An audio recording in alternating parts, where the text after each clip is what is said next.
Hello wapendwa, mambo vipi? Kwa wale wapishi wenzangu wanaopenda kupika kama mimi, leo nataka kuwaonyesha kitu kizuri.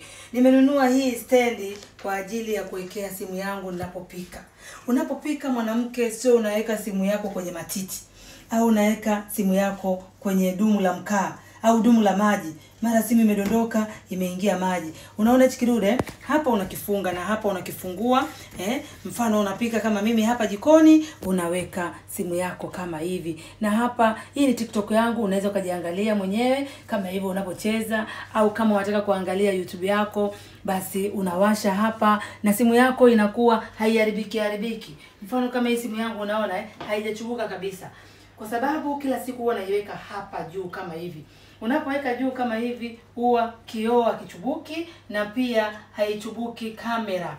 Mfano unataka kuweka YouTube, unaweza ukageuza pia kama hivi na hapa ukaangalia muziki YouTube.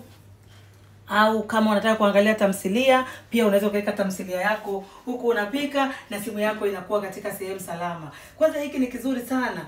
Wadada mjipende. Mnapokuwa jikoni, mnunue vitu vizuri kama hivi kwa ajili ya kutunza simu yako. Simu yako inakuwa sehemu salama na nzuri kabisa. Pia unaweza ukageuza kama hivi ukipenda na mambo yanakuwa bulbuli kabisa. Karibuni sana mnunue stand za kuwekea simu unapokuwa jikoni.